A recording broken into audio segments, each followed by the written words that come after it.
Women have a monopoly on childbirth, and all monopolies have a tendency towards corruption. In society today, men have no reproductive rights. They have no choice in whether and when they become fathers. When a man sticks his penis in a woman, he's putting his life in her hands, because he has no control over his capacity to enable a woman to become pregnant. Of course, a man can use condoms, but condoms are not a fertility control device. When they work, they're only a barrier device. This is a crucial difference.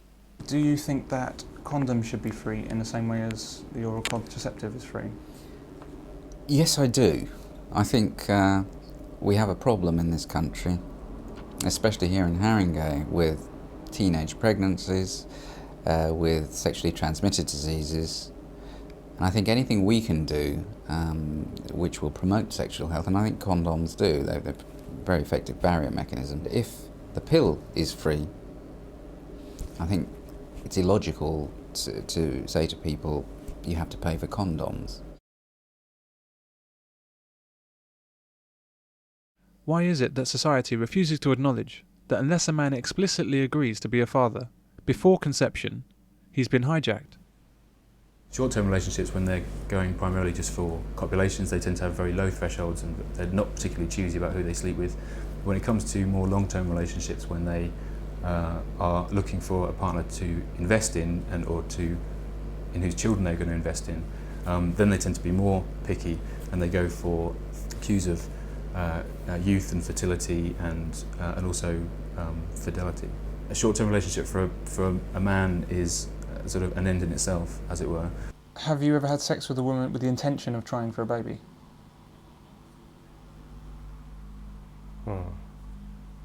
No, I haven't. So every time you've had sex up to the current time, you've not intended to have a baby, it's been for some other purpose? Yeah, I think pleasure is usually the number one purpose. And have you ever had sex with a woman who wanted a baby with you, but you didn't? No, or at least not that I'm aware of. Now you men out there, of all the times you've had sex, and with all the girls, how many of those times were you trying for a baby? And looking back at some of the women, could you even imagine having children with some of them? The girl with the great tits, but a face for radio. The girl who thought Japan was the capital of China. Where does roast beef come from?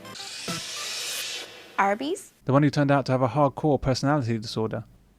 The one you simply didn't want to be with for more than one night. You know the ones I mean. You'd rather chew off your own arm than have her be the mother of your children. Yet many men get caught in just this situation. The woman decides his fate.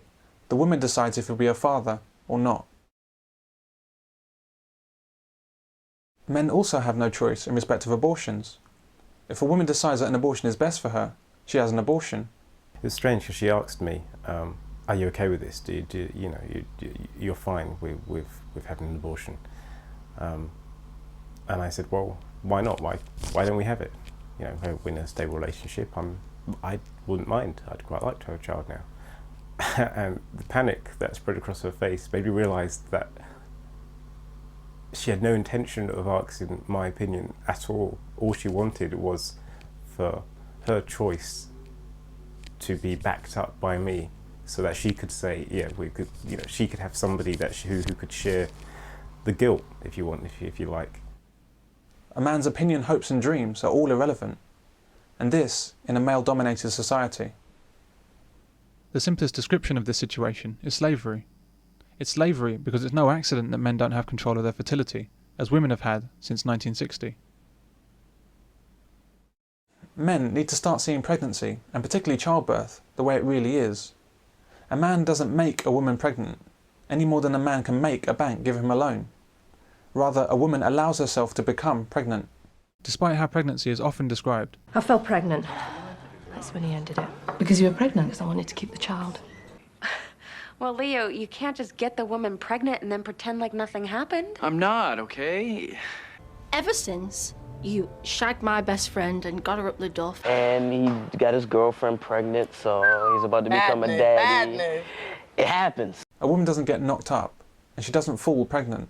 She doesn't trip, fall and land on a man's dick. She engineers it to be there. Her pregnancy is her decision as well. Women in the West now have 100% control over their pregnancies. They are able to prevent pregnancy from happening. They can do things before intercourse, during intercourse, after intercourse. They can have abortions.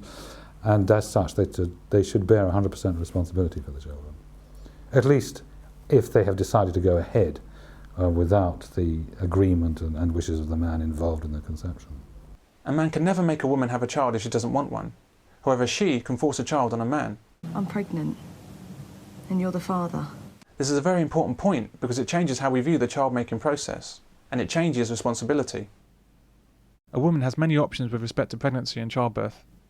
A man very few. The options a woman has makes her utterly and completely responsible for every child that's born. And because a woman is 100% in control of her own fertility, that makes her 100% responsible for her pregnancy. It's a simple maxim: with complete control comes complete responsibility.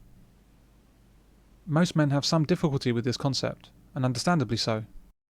Do you think that if you have sex with a woman and she becomes pregnant, that you're both equally responsible? Yes. Yeah, well, it takes two to tango, man, doesn't it? We're both responsible. Equal?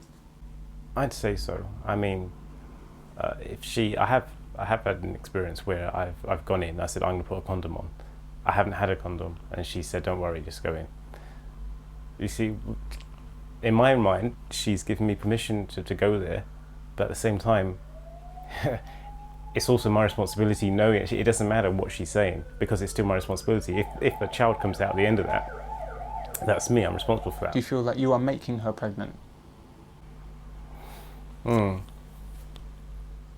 Yeah, I am making her pregnant. It is through my act that she's become pregnant. She couldn't get pregnant without me. But the real issue, of course, is not who's responsible for pregnancy, but who's responsible for the birth of a baby. A woman decides if a man will become a father. All a man can ever do is ask. There are some parts of society dominated by men, there are some parts of society dominated by women.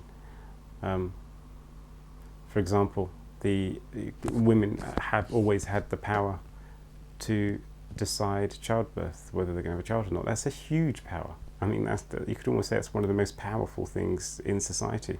And women have that. Women can decide whether or not a man becomes a father. And fatherhood for me would change my life. Therefore, women have the power to completely change my life on a whim. A man is powerless when it comes to whether or not he's going to have a son or daughter. It's a female power in society. It's throughout history that perhaps it's one of the biggest powers that you can have. And it is a female power. But feminism, once again, has been there to cover up this fact.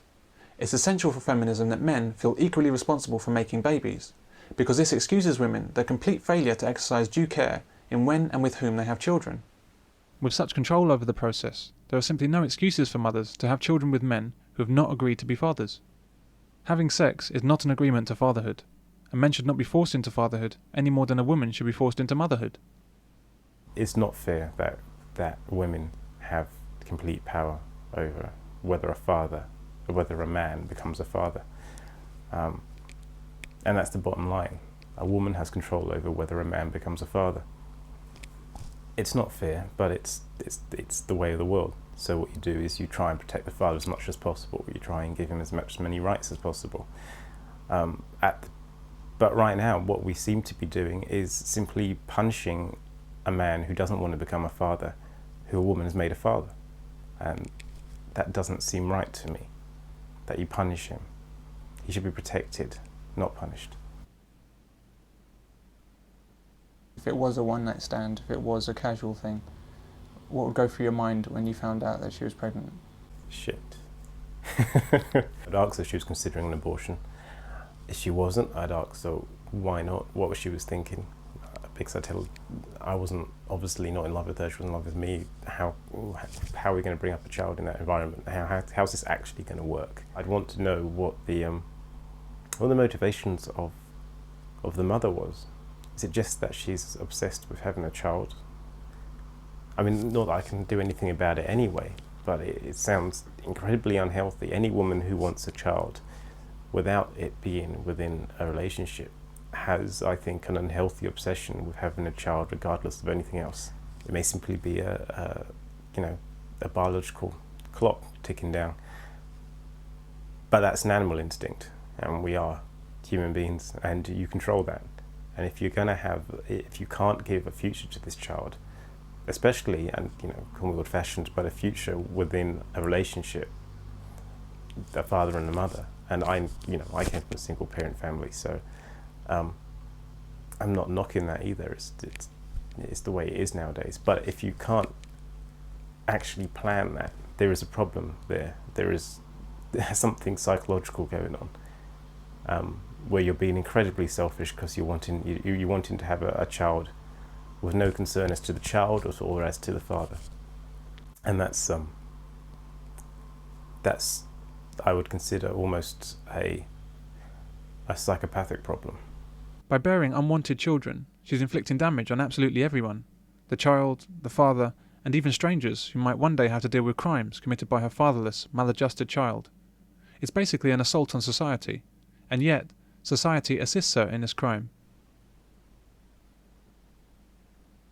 If a woman worked in a bank and gave a customer a loan of even £1 without knowing his surname, she'll get the sack for gross negligence. Yet many women get themselves pregnant after a night out in town, without knowing the surname of the father. Joy didn't remember much about the boy's real father, except that he drove a Ford. Is this for me, Linda? No, I was just writing what my name would be if I married Raoul. It just says Linda. I don't know his last name. Some go further and continue the pregnancy to birth, to create another fatherless child. And all anyone seems to do in such circumstances is blame the absent father for not taking responsibility. Another deadbeat dad. But what about malignant, irresponsible mums? He may not even know he's a father because she didn't tell him. I didn't know I had a daughter until a month ago. How could you not know? Angela's mother and I went out last year. Okay, it's over, and when it ended, she never told me she was pregnant. Nothing's ever gonna happen between us again, Nez.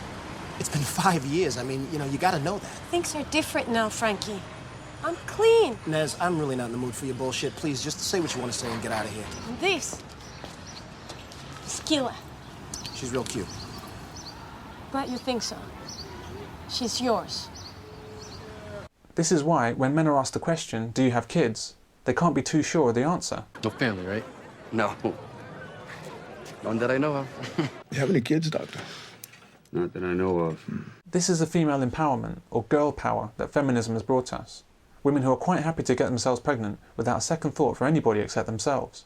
And women are doing this in ever greater numbers. If you, at the end of making this video, want to go up to Cardiff and see the social services up there, they'll take you.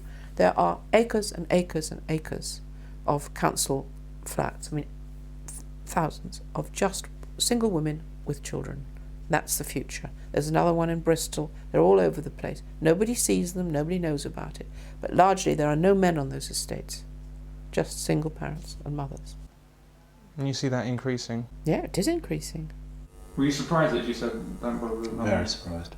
In fact, I'll be honest with you, most of the women that I have dealt with lately have been prepared to go raw, and I find that really strange. Is that to do with the women you're meeting, or is it to do with... No, it's me, innit? I'm a good candidate for a father. That's all it is.